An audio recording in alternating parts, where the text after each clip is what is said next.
Hello everyone, welcome to all on science simplified. तो जैसा कि आप सभी को पता है कि प्रीवियस क्लास में हमने चैप्टर नंबर 5 है जो वो शुरू कर लिया था। ठीक है बच्चे, तो वहाँ पे हमने क्या किया था, अभी तक 1 क्लास ही हुई है चैप्टर नंबर 5 की। तो हमने बेसिक किया था चैप्टर का, जस्ट इंट्रोडक्शन की थी। सेल के बारे में हमने पढ़ा था कि सेल की डिस्कवरी कैसे हुई है, किसने की है। ठीक है बच्चे, तो जिन स्टूडेंट्स ने वो क्लास नहीं देखी, पहले आप लोग पार्ट 1 ज़रूर देखना, ताकि आपको जो बेसिक है उसकी नॉलेज हो जाए। फर्दर आपको तभी समझ आएगा जब आपको स्टार्टिंग पता होगी। ठीक है बच्चे, तो आज की क्लास में हम शुरू करेंगे। नेक्स्ट है जो हमारे पास यहाँ से है। ठीक है, what is a cell made up of and what is the structural organization of cell.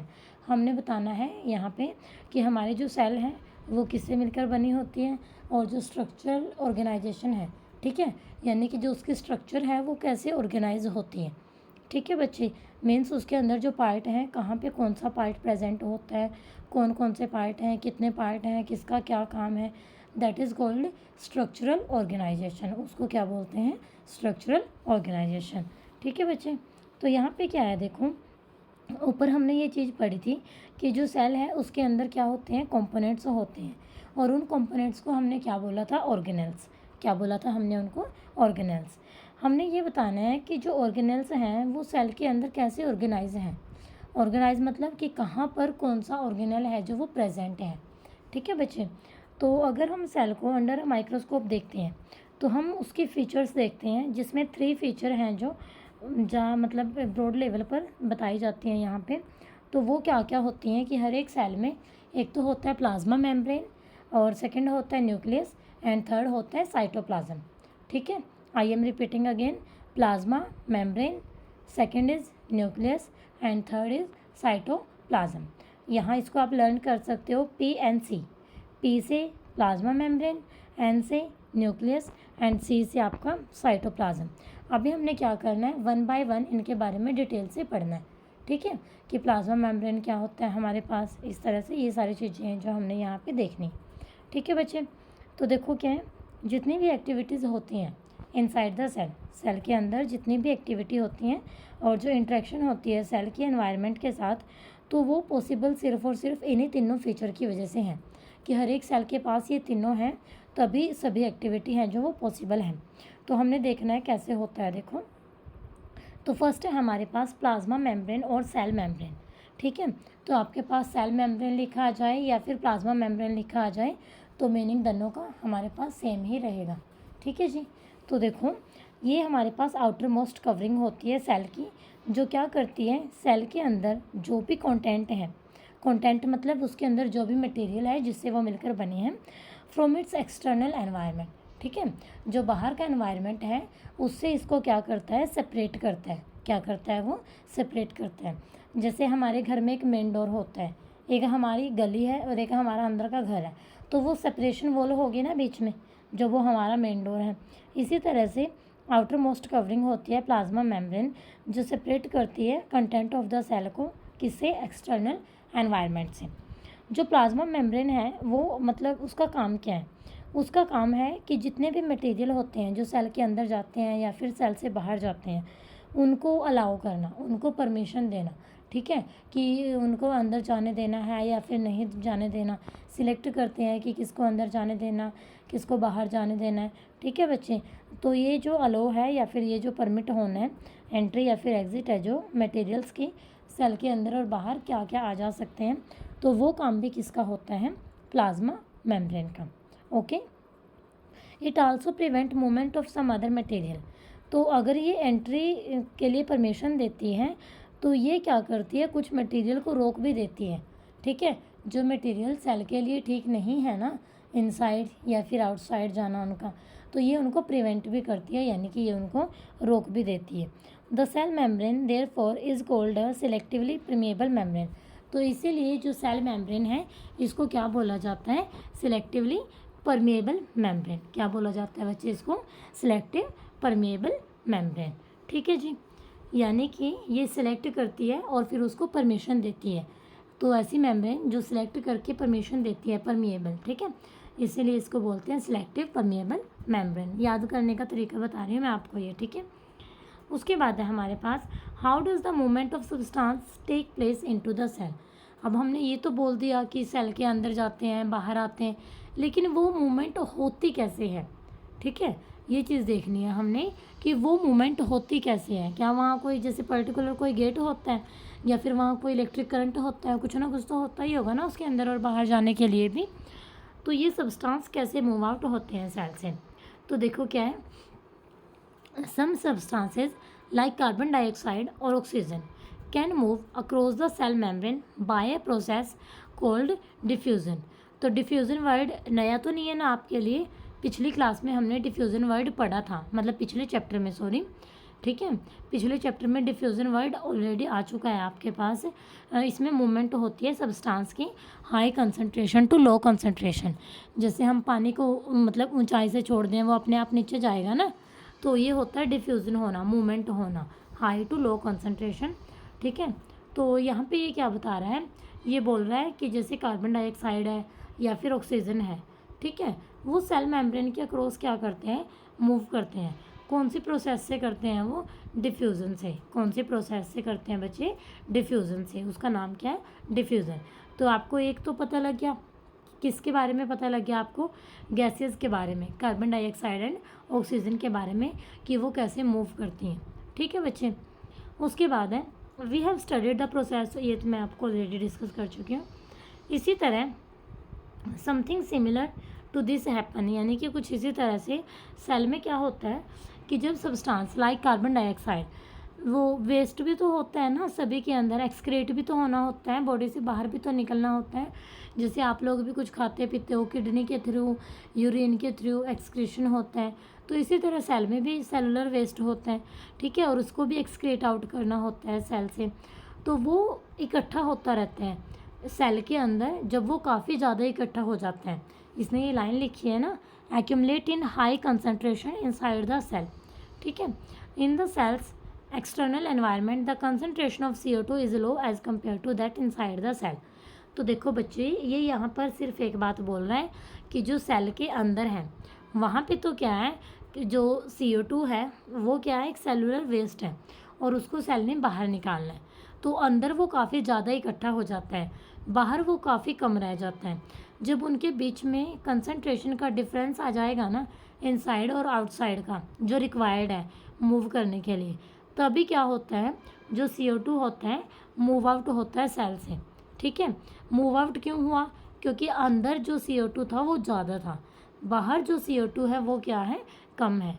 इसीलिए क्या होता है, हमारे जो CO2 है मूव करती है out of the cell, means from a region of high concentration to a region of low concentration, ठीक है बच्चे, high to low concentration outside the cell by the process of diffusion.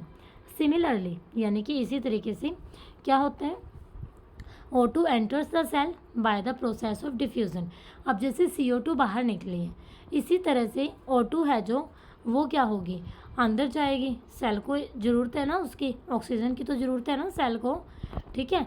तो वो कैसे होती है, जब O2 की कंसंट्रेशन का डिफरेंस आ जाता है इनसाइड द सेल, O2 की कंसंट्रेशन जब कम होती है, आउटसाइड द सेल ज़्यादा होती है। दस, यानी कि इसी तरीके से diffusion play an important role in gases exchange. तो डिफ्यूज़न क्या करता है, बहुत इंपॉर्टेंट रोल प्ले करता है गैसियस एक्सचेंज। गैसियस एक्सचेंज मतलब जैसे CO2 का बाहर निकलना, O2 का इनसाइड जाना, this is called gaseous exchange. Gaseous का आपस में इधर मतलब चेंज होना, बदलना, ठीक है बच्चे। तो diffusion play an important role in gaseous exchange between the cells as well as the cell and its external environment, ठीक है। तो वो सेल के लिए भी और उसका जो एक्सटर्नल एनवायरनमेंट है उसके लिए भी, ओके। उसके बाद है water also obey the law of diffusion, पता है ना। तो ये डिफ्यूज़न का एक स्पेशल पार्ट होता है जिसको हम ऑस्मोसिस बोलते हैं। देखो ये पढ़ेंगे एक बार इसकी definition. The movement of water molecule through such a selective permeable membrane is called osmosis.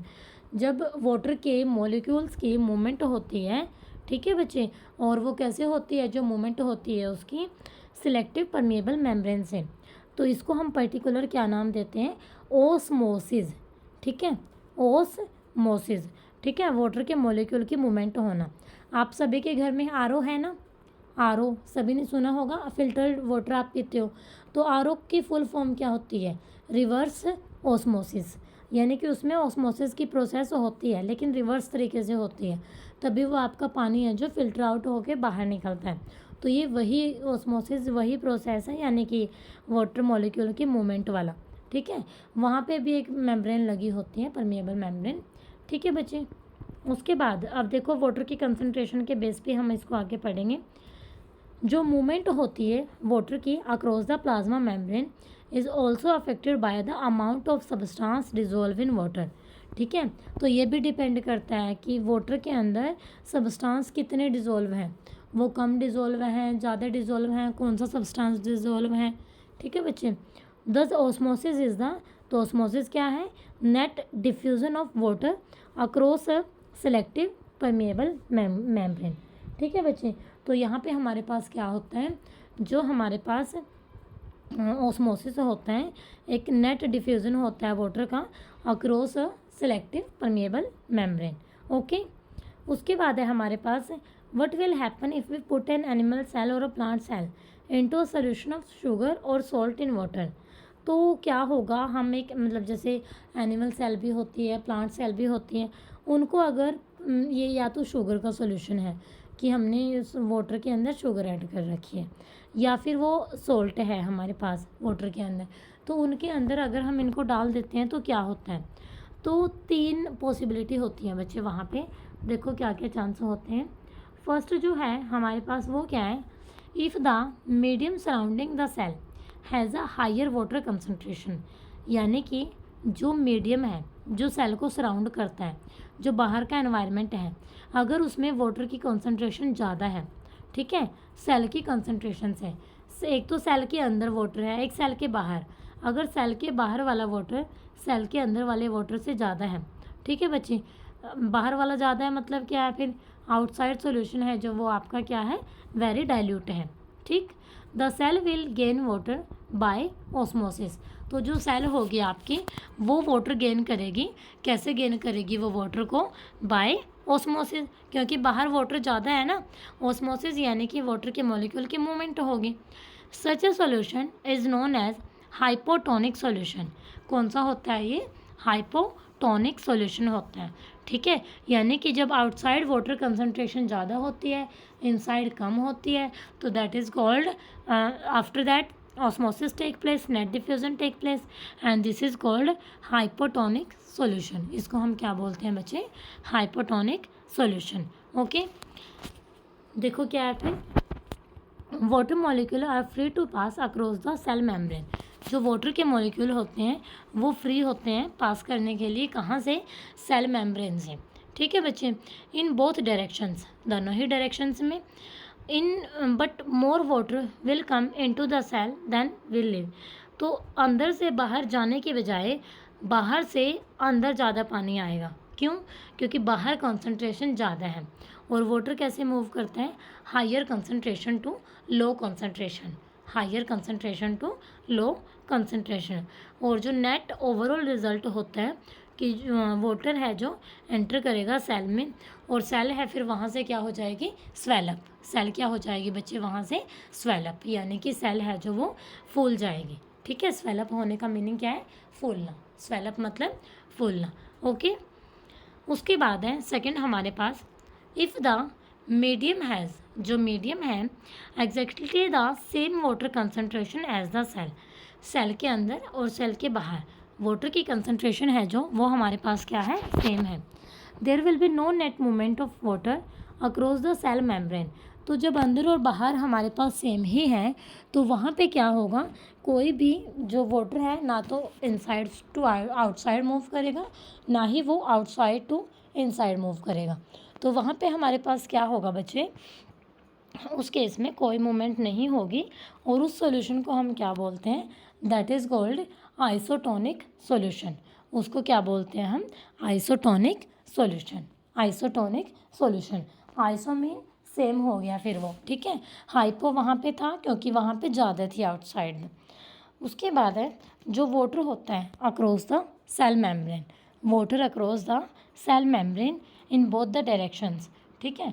Water वहाँ पे क्या करेगा, क्रॉस तो करेगा, थोड़ा बहुत अंदर से बाहर जाएगा या फिर वो बाहर से अंदर जाएगा, ठीक है, लेकिन जो अमाउंट होगा वो सेम होगा। जितना वो बाहर से अंदर गया है उतना ही अंदर से वो बाहर हो जाएगा, ठीक है बच्चे। तो जो सेल है उसका सेम साइज़ रहेगा, सेल का साइज़ है जो वो क्या रहेगा बच्चे, सेम रहेगा, ठीक है जी। उसके बाद है थर्ड पॉसिबिलिटी हमारे पास क्या है यहाँ से, if the medium has a lower concentration of water than the cell, यानी कि जो हमने फर्स्ट केस किया था उसका अपोजिट केस है फिर ये यहाँ पे, कि जो मीडियम है उसमें वाटर की जो कंसनट्रेशन है वो कम है और सेल के अंदर क्या है, ज़्यादा है, ठीक है। यानी कि हमारा जो सॉल्यूशन है वो वेरी कंसनट्रेटेड है। तो जो सेल है वो वाटर लॉस करेगी किससे, बाय ओस्मोसिस। कौन सी प्रोसेस होगी बच्चे, वो osmosis. Such a solution is known as hypertonic, वो हाइपोटोनिक था, ध्यान से सुनना, एंड दिस इज़ हाइपरटोनिक, ठीक है बच्चे। ये हाइपरटोनिक है, वो आपके पास क्या था, हाइपोटोनिक था।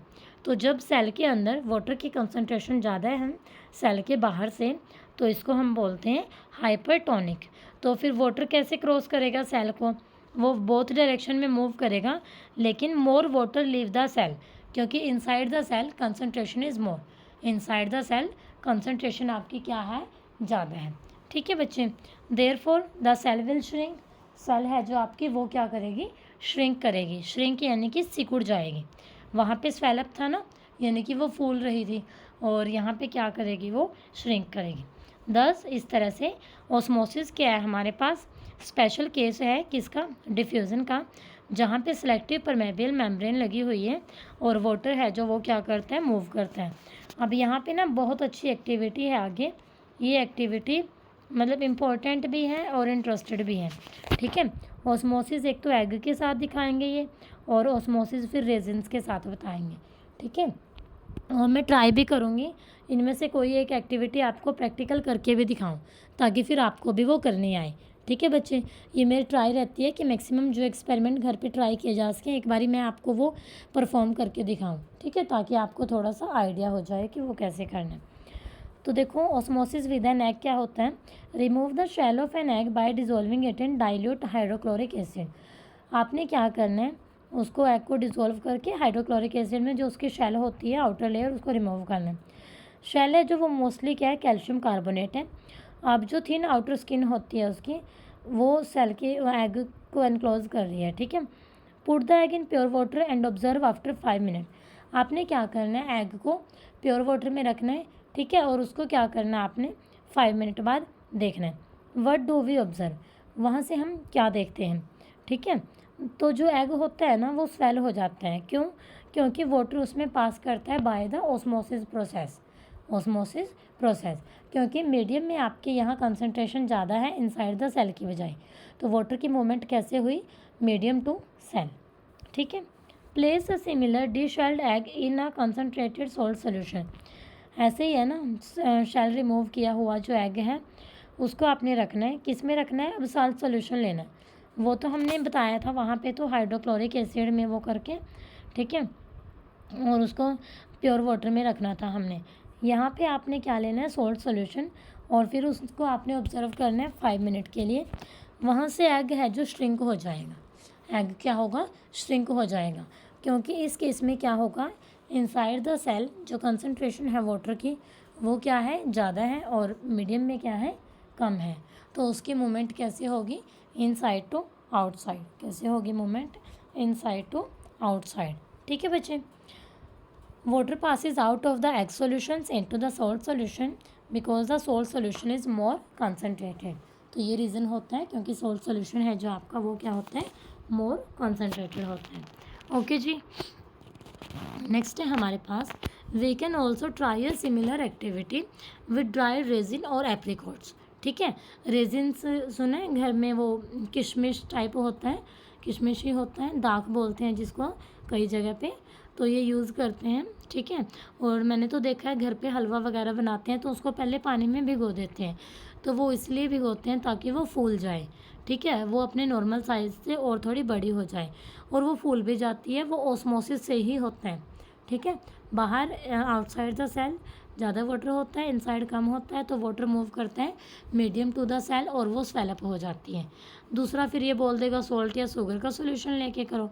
और ये एप्रीकोट क्या होते हैं आपके, ये आपका एक फ्रूट होता है, जैसे आपने देखा हो आड़ू होता है, आड़ू तो आड़ू के टाइप सा ही होता है ये दिखने में, होता तो वैसे ये कुछ और है, लेकिन मैं शेप और वो बता रही हूँ। आप लोग एप्रीकोट लिख के गूगल से इमेज सर्च कर लेना, मतलब आपको आइडिया हो जाएगा। ठीक है बच्चे, तो देखो इस एक्टिविटी में क्या करना है, पुट ड्राइड रेजिन्स और apricot in plain water and leave them for some time. Dried raisins लेने हैं या फिर एप्रीकोट्स लेने हैं, ठीक है, प्लेन वाटर में लेने हैं आपने वो, और उनको आपने छोड़ देना है कुछ टाइम के लिए, और फिर उनको लेना है कंसनट्रेटेड सॉल्यूशन ऑफ शुगर और सॉल्ट में, ठीक है। और वहाँ से फिर आप लोग क्या ऑब्जर्व करोगे, क्या देखोगे आप लोग वहाँ से, each gain water and swell when place in water. तो वो क्या करेंगे, उन्होंने वाटर गेन कर लिया और स्वेल हो जाएंगे जब हमने उनको पानी में रखा, फूल जाएंगे यानी कि। हाउ एवर, लेकिन when place in the concentrated solution, जब हमने उसको कंसनट्रेटेड सोल्यूशन में रखा है, इट लॉस वाटर, वो क्या करेंगे, वाटर लॉस करेंगे और श्रिंक यानी कि वो सिकुड़ जाएंगे।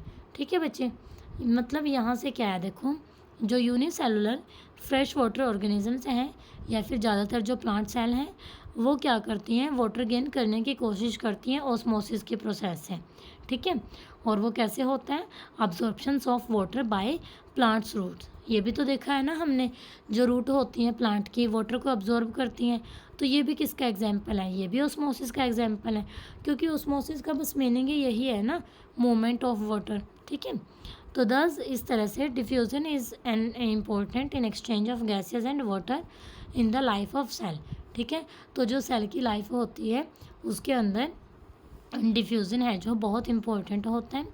इन एडिशन टू दिस, और इसके साथ the cell also obtain nutrition from its environment. जो सेल होती है अपने एनवायरनमेंट से क्या करती है, न्यूट्रिशन लेती है।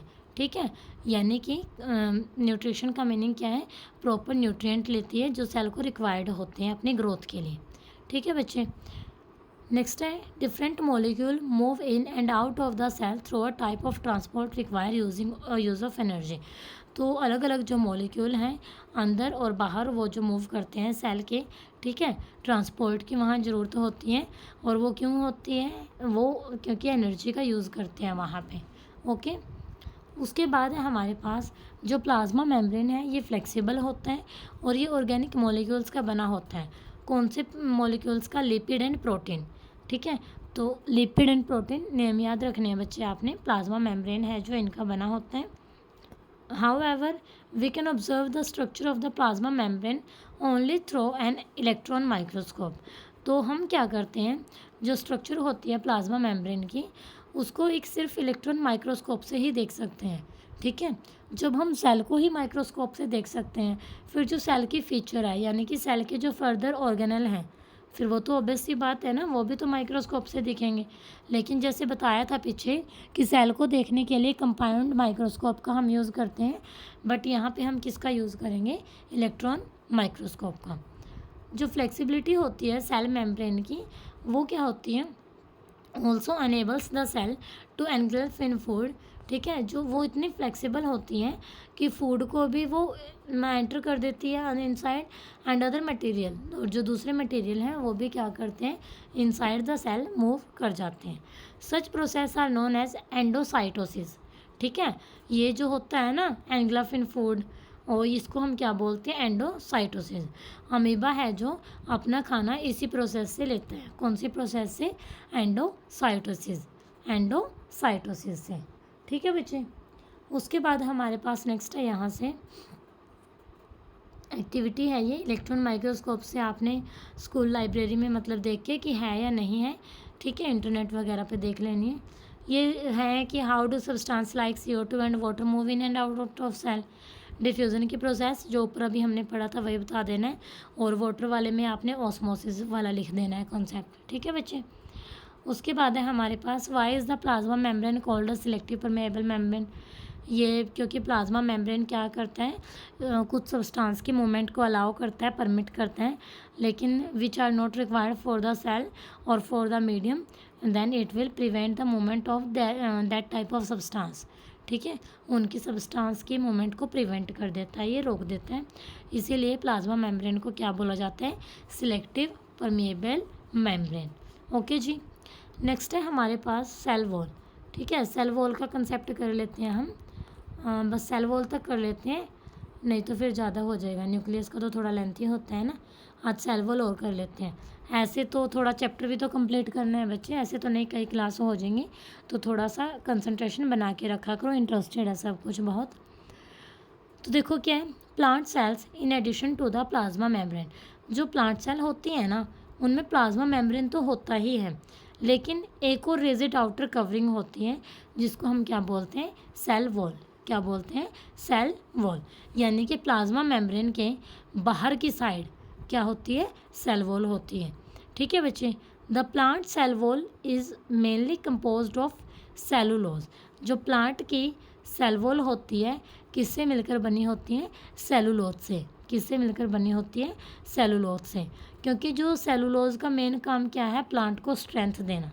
ठीक है, प्लांट को स्ट्रेंथ देना स्ट्रक्चर के लिए। जैसे आपने देखा है ना, प्लांट कितने स्ट्रेट खड़े रहते हैं, इतनी ग्रोथ हो जाती है फिर भी वो ऐसे स्ट्रेट रहते हैं। ठीक है बच्चे, तो वो किसकी वजह से होता है? वो होता है सेलुलोज की वजह से। उसके बाद है when a living plant cell loss water through osmosis there is shrinkage. है ना, देखा है ये तो हमने अभी पीछे एक कंसेप्ट यही पढ़ा है कि जो लिविंग आपकी प्लांट सेल होती हैं, जब ये वाटर को लॉस कर देती है ऑस्मोसिस से, तो वहाँ पे श्रिंकेज होती है। ठीक है, या फिर कंट्रैक्शन होती है, मतलब कंटेंट ऑफ द सेल की। तो इसको हम ऑब्जर्व करते हैं किसकी हेल्प से? By performing the following activity. तो यहाँ पे ये एक्टिविटी बता रखी है इसके लिए। तो देखो क्या होता है, mount the peel of rhoeo leaf. ये एक लीफ बता रखी है। ठीक है, वाटर के अंदर ली है और स्लाइड पे लिया है, और सेल को फिर देखना है माइक्रोस्कोप में। जो उसके स्मॉल ग्रीन ग्रैनुअल्स हैं जिसको हम क्लोरोप्लास्ट बोलते हैं, वो यहाँ पे दिखाई देते हैं। उसमें क्या होता है? एक ग्रीन सब्सटेंस होता है जिसको क्या बोलते हैं? क्लोरोफिल। ठीक है, और फिर इसका शुगर का या फिर सोल्ट का ऐसे ही सॉल्यूशन लेते हैं। तो वहाँ पे कुछ मिनट हमने वेट करना है, फिर उसको अंडर माइक्रोस्कोप ऑब्जर्व करना है। फिर हमने क्या करना है, ये जो हमारा रोयो लीव्स होती हैं बॉइलिंग वाटर में लेनी है कुछ टाइम के लिए, क्योंकि बॉइलिंग वाटर में क्या होता है, ये किल कर देगा सेल को। और जो मतलब एक लीफ है स्लाइड के ऊपर जो हमने ली है, फिर हम इसको अंडर माइक्रोस्कोप ऑब्जर्व करते हैं।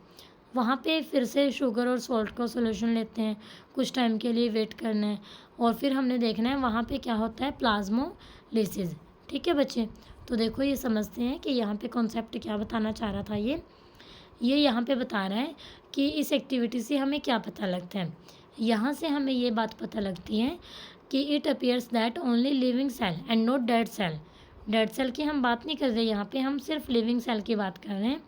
Are able to absorb water by osmosis. ठीक है, तो ये क्या करते हैं? वाटर को अब्जॉर्ब कर लेते हैं। कौन सी प्रोसेस से अब्जॉर्ब करते हैं? ये बाय ऑस्मोसिस। कौन सी प्रोसेस होती है बच्चे? ऑस्मोसिस। नेक्स्ट बोल रहा है, देखो ये cell wall permit the cell of plant.